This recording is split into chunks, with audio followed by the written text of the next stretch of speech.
Muy buenos días compañeros, muy buenos días licenciada. Mi nombre es José López, formo parte del grupo número 20 y mi parte de la exposición es sobre la redacción. La palabra redacción proviene del latín redactio, cuyo significado es acción y efecto de redactar, que a su vez deriva de la palabra redactar, que por núcleo tiene la voz latina redactum, compilar o poner en orden.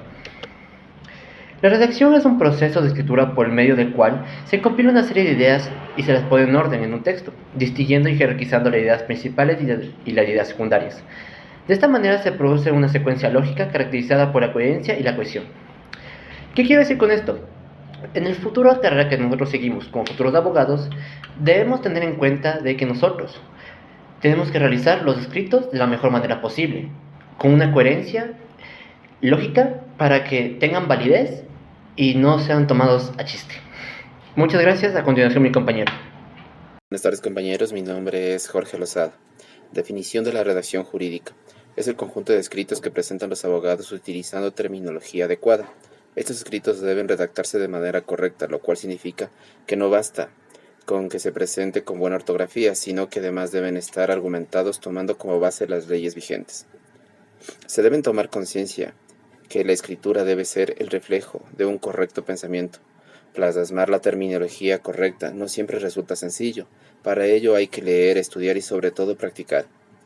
La redacción para el profesional de derecho no debe ser visto como algún elemento opcional, sino obligatorio. La fluidez en el léxico como en la escritura solo se logra con la praxis.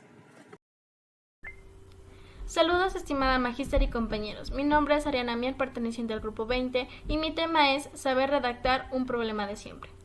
La importancia de la redacción jurídica es fundamental en todo documento jurídico, ya que si los profesionales del derecho no se expresan con la terminología adecuada, la redacción de su escrito puede llegar a perder su objetividad. Es por esto que la mala redacción ha sido y continúa siendo una de las principales causas de que no se comprenda fácilmente un documento jurídico. Son varios los factores lingüísticos y extralingüísticos que contribuyen a acrecentar la opacidad de los documentos del ámbito legal. Entre estos está la falta de adiestramiento y de prácticas suficientes y adecuadas, ya que en ocasiones cuesta trabajo parafrasear, es decir, tomar únicamente las ideas y exponerlas con sus propias palabras.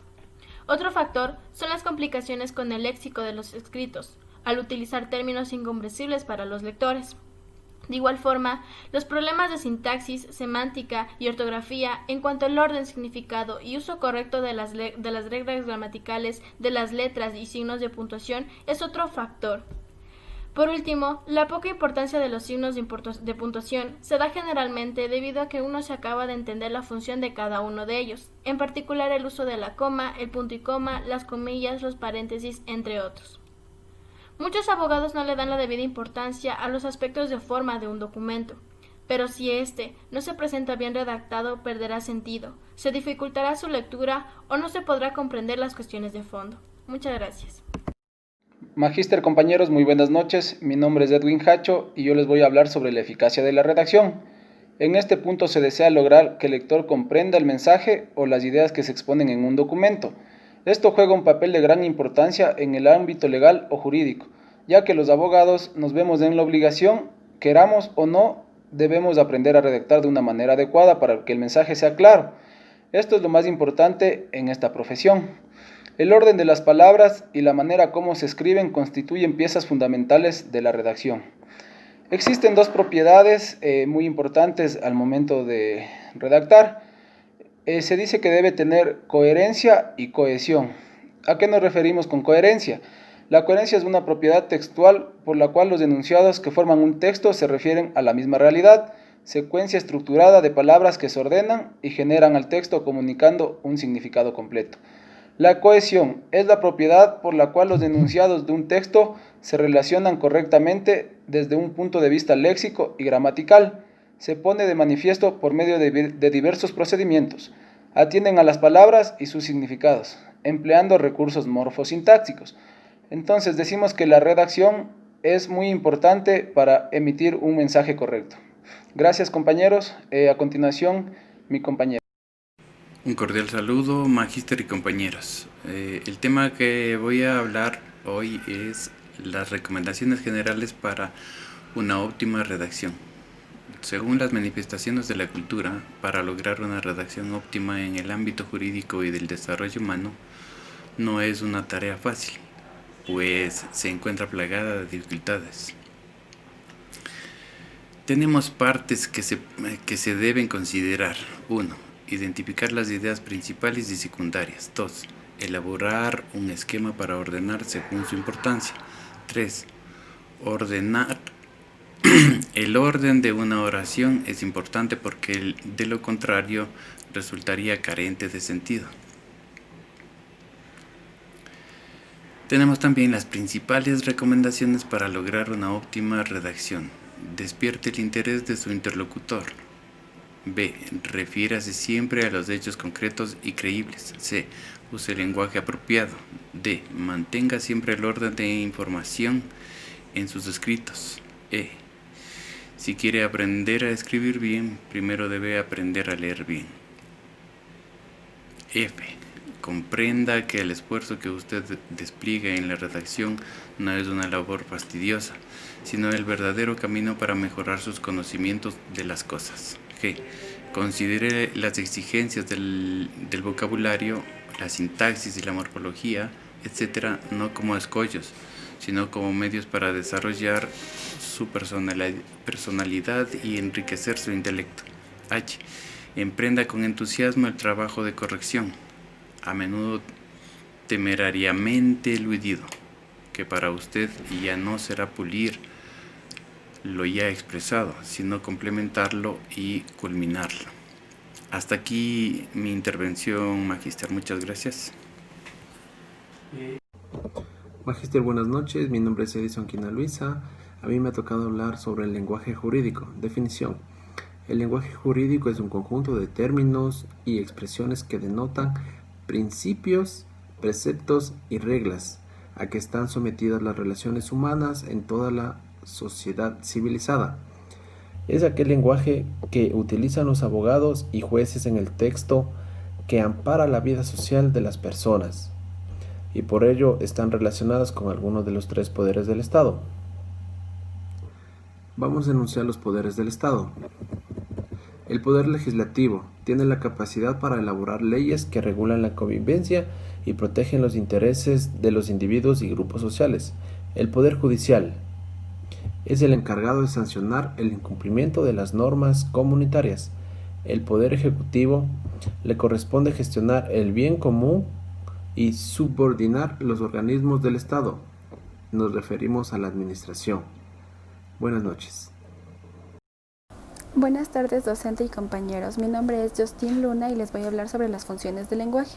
Como introducción tenemos que el lenguaje jurídico no solo es un instrumento de comunicación entre los expertos, sino también entre los ciudadanos cuyos intereses deben defenderse. Los textos jurídicos, sin necesidad de rebajar su formalidad, deben aproximarse al lenguaje estándar, pues se trata de la base del lenguaje jurídico. Como principales funciones encontramos 3. La primera es expresar con precisión los términos jurídicos. Esto significa que debemos utilizar de forma oportuna los diversos términos dependiendo de la situación en la cual nos encontremos para evitar confusiones. La segunda función es el empleo por parte del abogado de la terminología jurídica en los tribunales. Esto significa que debemos distanciar el lenguaje que utilizamos, por ejemplo, al tratar con amigos, con colegas, en nuestras clases, del que tenemos que utilizar en un tribunal. Debe ser un lenguaje oportuno, adecuado, formal, correcto y respetuoso, tomando en cuenta las autoridades frente a las que nos encontramos. Como tercera función tenemos el uso de tendencias sintácticas y estilísticas acentuadamente idiosincrásicas. Esto hace alusión a utilizar un lenguaje actualizado y agradable. Significa que no debemos utilizar ambigüedades que genere confusión y sean malinterpretadas por la audiencia frente a la cual nos encontramos. Muchas gracias. Mi nombre es Mauro Espinosa. ¿Qué es la persuasión? El concepto persuadir se define como inducir, mover, obligar a uno con razones a creer o hacer una cosa. Persuasión es un proceso para conseguir que una persona haga, cree u opine algo que originalmente no haría. Se logra con el uso de mensajes, argumentos, razonamientos y estrategias comunicativas verbales y no verbales. Elementos de la persuasión: emisor, receptor, mensaje. Emisor Es la persona que transmite la información quien intenta persuadir a alguien cuya característica más importante debe ser la creatividad y la sinceridad que sea capaz de transmitir para lograr su objetivo. Receptor es quien recibe el mensaje y quien debe ser persuadido por el emisor. Para que esto se dé, dependerá del nivel de inteligencia, autoestima, nivel de implicación con el tema, además de la predisposición. Mensaje es un elemento muy importante para lograr persuadir a alguien o no, por lo que dependerá de a quién va dirigido, para emplear mensajes racionales o emotivos que generen miedo o amenaza, o por el contrario que motiven la confianza, tratando de que siempre las conclusiones motivadas parecieran el resultado del análisis del receptor y no las sugeridas por el emisor. En el lenguaje jurídico que usan en los tribunales, la persuasión es empleada por los abogados, ya sea que se presenten como defensores a favor de los litigantes o como jueces, cuyas opiniones intentan convencer a todo aquel que las lea o que las escuche de que la ley ha sido interpretada correctamente. Estimada magíster, mi nombre es Jocelyn Andrea Meneses. A mí me toca exponer sobre el lenguaje jurídico, su clasificación doctrinal, legal y jurisprudencial. Tenemos las consideraciones generales, la cual es el estilo jurídico debe ser claro y transparente como un cristal a través de cuya estructura han de irradiar nítidas las ideas y pensamientos. Tecnicismos en el lenguaje jurídico. El lenguaje jurídico también posee sus propios tecnicismos. Muchos de sus vocablos proceden del latín e incluso del derecho romano, y comparados con otras disciplinas su número apenas recién crece. Entre algunos ejemplos tenemos el fallo, infracción, decreto, sentencia y jurisprudencia, etc. Tenemos los tipos de lenguaje jurídico. El lenguaje doctrinal es aquel tipo de lenguaje que aparece en aquellos textos jurídicos elaborados por los teóricos del derecho. Generalmente son elaborados por quienes desean expresar una opinión concreta respecto a algún tema jurídico en particular. El lenguaje legal es aquel lenguaje que emplean los juristas para escribir o redactar las normas que conforman todo ordenamiento jurídico. Generalmente se expresan en las leyes manadas del órgano competente para promulgarlas. Ejemplos tenemos las leyes ordinarias, decretos legislativos, resoluciones judiciales, etc. Lenguaje jurisprudencial es aquel lenguaje que emplean los juristas en los textos de las sentencias emitidas por el órgano judicial competente. Lenguaje que contiene un criterio específico sobre un problema jurídico en particular. Ejemplo, tenemos las sentencias vinculantes del Tribunal Constitucional, acuerdos plenarios de la Corte Suprema de Justicia, etc. También tenemos las anomalías en el lenguaje jurídico. Redacción descuidada es aquella que atenta contra las normas ortográficas y gramaticales. En general presentan errores en la acentuación, en la puntuación, en las concordancias verbales o en el significado de las palabras. Redacción complicada es aquella que abusa de las oraciones subordinadas, en las que una frase depende de otras y esta a su vez de otras anteriores. Redacción confusa es la que contiene demasiada terminología especializada y no está destinada a un lector especialista, o la que está inflada con siglas o con ejemplos que no ayudan a clasificar las cosas. Redacción pretenciosa es la que ofrece más información de la que demanda el lector para entender cabalmente el contenido. Gracias.